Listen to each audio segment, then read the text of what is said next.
आज हम डिस्कस कर रहे हैं प्रोटीन्स के सेकेंडरी स्ट्रक्चर। एंड प्रोटीन्स के सेकेंडरी स्ट्रक्चर में जो सबसे कॉमन स्ट्रक्चर है that is the alpha helix.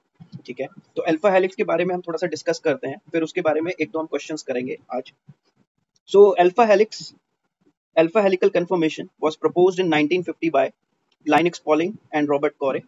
So alpha helix is a type of secondary structure. Secondary structure of proteins is basically formed because of hydrogen bonding. कहने का मतलब ये है कि the main bonding behind the secondary structure of proteins is hydrogen bonding. And alpha helix में क्या होता है? Alpha helix में जो peptide bonds जो hydrogen bonds होते हैं, hydrogen bonds are directed along the axis of the helix. जैसे कि आप इस फिगर में भी देख सकते हैं, जो इसके अंदर हाइड्रोजन बॉन्ड्स जो बने हुए हैं, मैं हाइड्रोजन बॉन्ड्स को मार्क कर रहा हूं यहाँ पर। So these hydrogen bonds you can see they are parallel to the helix axis. Let's say मैं एक्सिस दोबारा से क्लियर से बनाता हूँ। This is the helix axis and you can see the hydrogen bonds are parallel to that axis.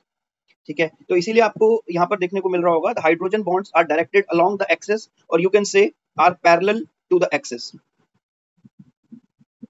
Now further, so alpha helix is formed from the result of coiling of the protein such as the peptide bond making up the backbone of protein to form hydrogen bonds between each other। कहने का मतलब ये है कि alpha helix जो है वो form होता है because of hydrogen bonding between the peptide groups. Peptide groups मतलब there is no role of amino acid side chains. Let's say मैं आपको एक फिगर बना के दिखाता हूँ, आपको इससे क्लियर होगा। लेट्स से ये एक हमारे पास पॉलीपेप्टाइड चेन है from N terminal to C terminal. N terminal is the starting point of any peptide chain and C terminal is the end point of any peptide chain. So this is a single linear peptide chain and it is also known as the primary structure of protein. अब इसमें क्या होता है कि अगर हम इसमें देखें तो इसके अंदर अमीनो एसिड जो है they are attached with each other with the help of peptide bond. And peptide bond में we see there are groups such as carbonyl and this amino. So you will find such type of groups in this chain. So secondary structure कैसे बनता है? Let's say you have this type of arrangement. ठीक है, तो इसके अंदर अगर आप देखिए तो इस हाइड्रोजन और इस ऑक्सीजन के बीच में यहाँ पर हाइड्रोजन बॉन्डिंग इजीली हो सकती है। तो अगर इस टाइप की मल्टीपल हाइड्रोजन बॉन्डिंग्स होंगी तो ये चेन जो है वो कुछ इस टाइप से ट्विस्ट होना स्टार्ट होगी और इस ट्विस्ट को ही हम कहते हैं द हेलिकल स्ट्रक्चर। ठीक है, तो अब हेलिकल स्ट्रक्चर जो है ये बहुत टाइप से बन सकता है, बट इसमें जो सबसे कॉमन टाइप का हेलिकल स्ट्रक्चर है दैट इज अल्फा हेलिक्स। ठीक है, और इसके अंदर अगर हम देखें तो जो बॉन्ड्स हैं, हाइड्रोजन बॉन्ड्स जिनकी हम बात कर रहे हैं, so these hydrogen bonds are parallel to the helix axis like this. ठीक है, तो अगर हेलिक्स का एक्सिस जो है वो यहाँ से क्रॉस कर रहा है तो जो हाइड्रोजन बॉन्ड्स हैं they are parallel to the axis. ठीक है, एंड हाइड्रोजन बॉन्ड की फॉर्मेशन में there is no role of amino acid side chains. ठीक है, तो अगर आपको ये क्वेश्चन आता है कि secondary structures are formed by hydrogen bonds between, तो उसके अंदर अगर ऑप्शन में रहता है between the side chains of amino acids तो वो आंसर गलत होगा। In secondary structure there is no involvement of amino acid side chains at all. ठीक है, वहां जो हाइड्रोजन बॉन्डिंग बनती है वो कंप्लीटली मेन चेन के फंक्शनल ग्रुप्स के बीच में बनती है और वो भी कार्बोनियल और अमाइनो ग्रुप के बीच में बनती है। ठीक है, and these belongs to the main chain of peptide, not to the side chain of amino acids. ठीक है, नाउ तो अगर हम इस पे वापस आते हैं तो इसमें आप देखिए जहां पर ये चेन पूरा 360 डिग्री का टर्न ले रही है। जैसे कि अगर हम देखें, अगर हम इस चेन को यहाँ से स्टार्ट करें, मैं दूसरा कलर सिलेक्ट करता हूँ, अगर हम इस चेन को यहाँ से स्टार्ट करें तो ये हो गया एक 180 डिग्री का टर्न, उसके बाद ये हो गया एक 360 डिग्री का टर्न। देखिए जरा, दो सेमी सर्कल्स हैं। ठीक है, दो सेमी सर्कल को कंबाइन करके पूरा 360 डिग्री का टर्न होता है। ठीक है, तो इस लेंथ को, जहां पर अल्फा हेलिक्स की चेन पूरा 360 डिग्री टर्न हो गई, इस लेंथ को हम कहते हैं one turn off alpha helix. ठीक है, अब इस लेंथ के बहुत इंपॉर्टेंट फीचर्स हैं और ये लेंथ के बारे में समझना बहुत ज्यादा जरूरी है क्योंकि इसके ऊपर काफी क्वेश्चंस बनते हैं और काफी अच्छे क्वेश्चंस बनते हैं इसके ऊपर। ठीक है, जैसे कि अगर यहाँ पर हम देखें तो एक पॉइंट यहाँ दिया हुआ है, alpha helix have 3.6 amino acid residues पर टर्न। कहने का मतलब ये है कि जो हमारी ये पूरी लेंथ है, जिसको हमने 1 टर्न बोला है, इस लेंथ के अंदर ऑलमोस्ट 3.6 अमीनो एसिड्स आते हैं, ठीक है। और इस लेंथ की वैल्यू होती है 5.4 एंगस्ट्रॉन। तो ये दो चीजें बहुत ज्यादा इंपॉर्टेंट है, ये नोट करने वाली हैं कि the length of one turn in case of alpha helix is 5.4 angstrom, और इस 5.4 एंगस्ट्रॉन की लेंथ के अंदर आपको अमीनो एसिड मिलेंगे 3.6, ठीक है। तो अगर हम प्रैक्टिकली देखें तो प्रैक्टिकली एन अल्फा हेलिक्स और in 3D structure an alpha helix looks like this. ये जो आपके पास एक फोटो बना हुआ है, ठीक है। नाउ अब कुछ एक प्रॉपर्टीज देखते हैं अल्फा हेलिक्स की। Some properties of alpha helix, जैसे कि the length of one turn, ये भी हम ऑलरेडी डिस्कस करके आए हैं। The length of one turn in case of alpha helix is 5.4 angstrom, ठीक है। And each one turn consist of 3.6 amino acids, ठीक है। तो इस लिहाज से अगर हम देखें तो एक 5.4 एंगस्ट्रॉन की लेंथ के अंदर आपको अमीनो एसिड्स मिल रहे हैं 3.6। So the distance between two amino acid या two closest amino acids in alpha helix will be equal to 5.4 divided by 3.6 and it comes around 1.5 angstrom।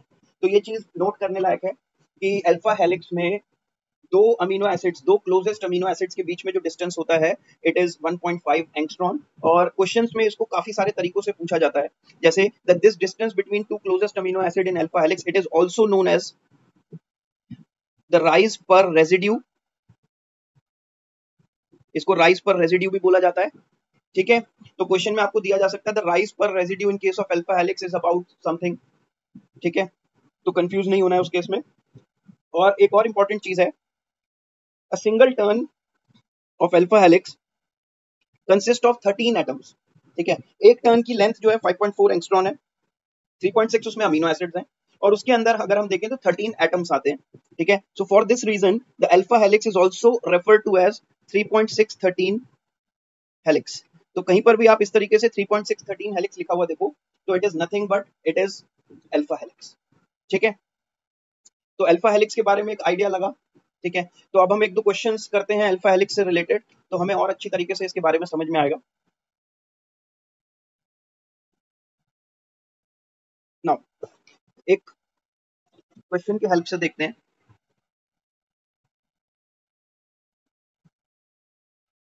ठीक है। इसमें दिया हुआ है the rise per residue of alpha helix is about 1.5 angstrom, ठीक है। उसके बाद a protein span 4 nanometer bilayer, ठीक है, 7 टाइम्स, ठीक है, through it's transmembrane domain,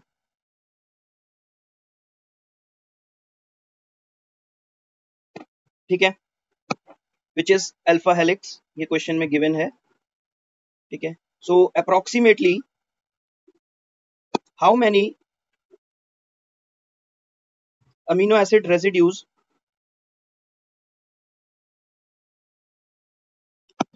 constitute this transmembrane domain, ठीक है। इसमें ऑप्शंस भी गिवन है,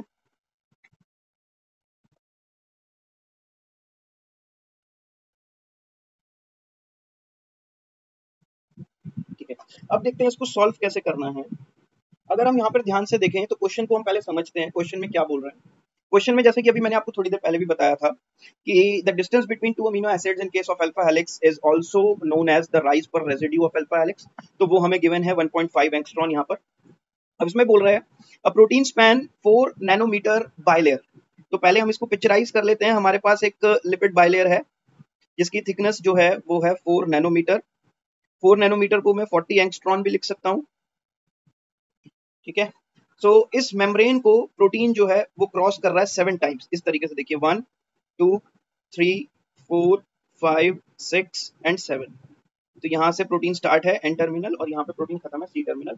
और इसमें इन्होंने क्वेश्चन में गिवन दिया है कि जितना भी पार्ट इसका मेम्ब्रेन के अंदर है, यानी कि जो ट्रांस मेम्ब्रेन डोमेन है, trans membrane domain mostly consist of alpha helix. ये देखिए यहाँ पर, ठीक है।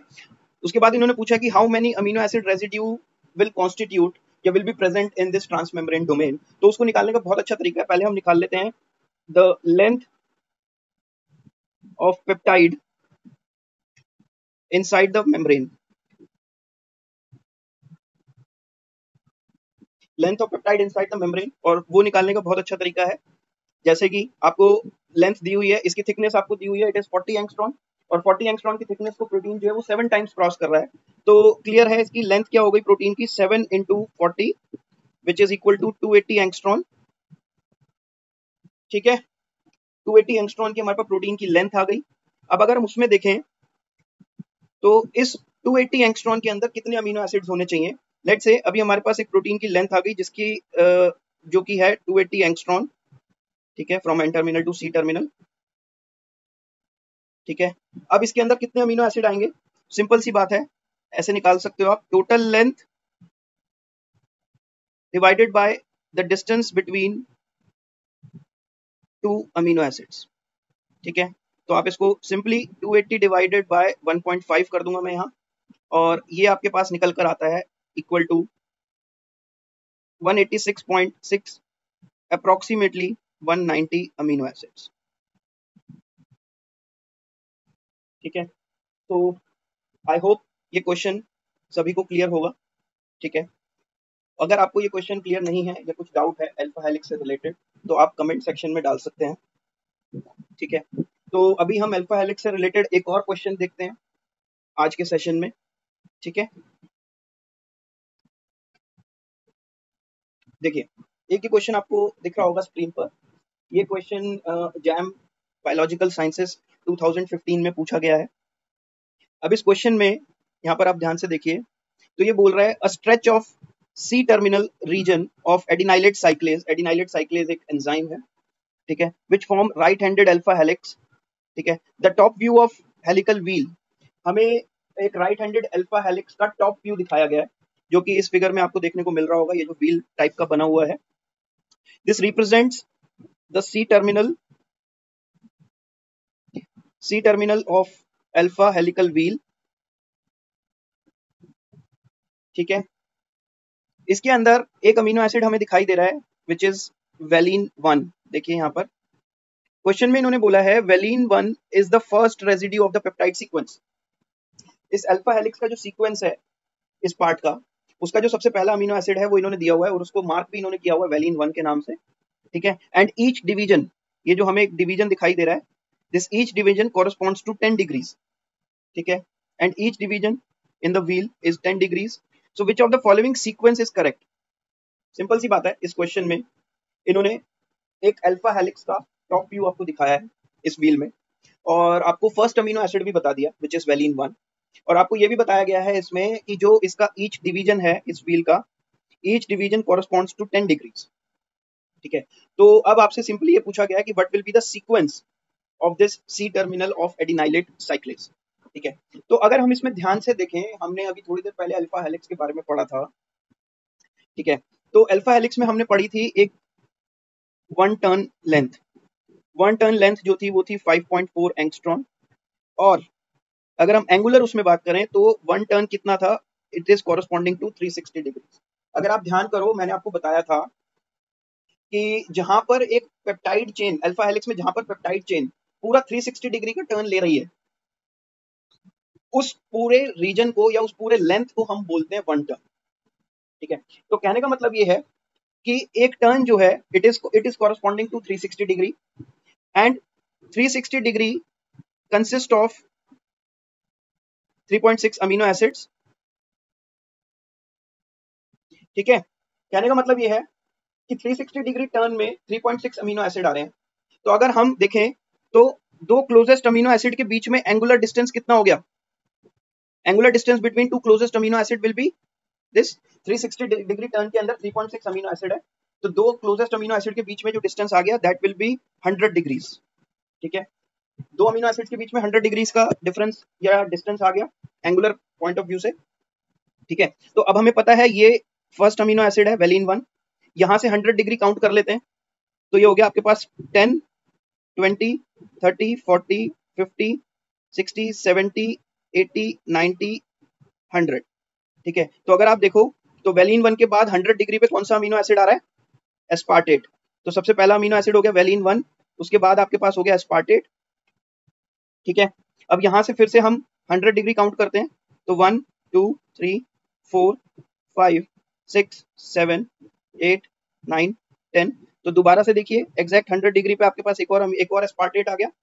उसके बाद फिर 10, 20, 30, 40, 50, 60, 70, 80, 90, 100 और अब 100 डिग्री पे आपके पास एक वेलिन आ रहा है।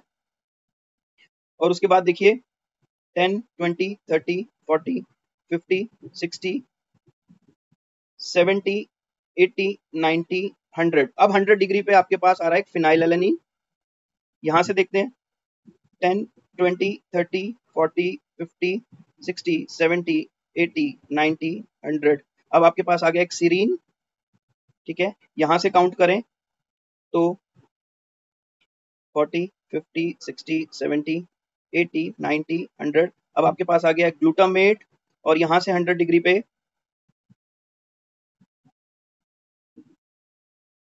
80, 90, 100 आपके पास आ गया एक वेलिन। तो अगर हम देखें तो इसका सीक्वेंस हो गया वेलिन 1, वेलिन 1, एस्पार्टेट, एस्पार्टेट, फिर valine, phenylalanine, serine, glutamate and valine. तो देखिए कौन सा ऑप्शन बन रहा है? ये फर्स्ट ऑप्शन बन रहा है। ठीक है, आई होप ये दोनों क्वेश्चंस आपको क्लियर होंगे और आपको कुछ आइडिया लगा होगा अल्फा हेलिक्स के बारे में। इससे रिलेटेड अगर आपका कोई भी डाउट है तो आप कमेंट सेक्शन में लिख सकते हैं, हम उसको ज़रूर कंसिडर करके रिप्लाई करेंगे। ठीक है, तो आज के सेशन के लिए बस इतना ही। इसके बाद फिर हम कोई और टॉपिक लेके फिर किसी वीडियो में आपसे मिलेंगे। धन्यवाद।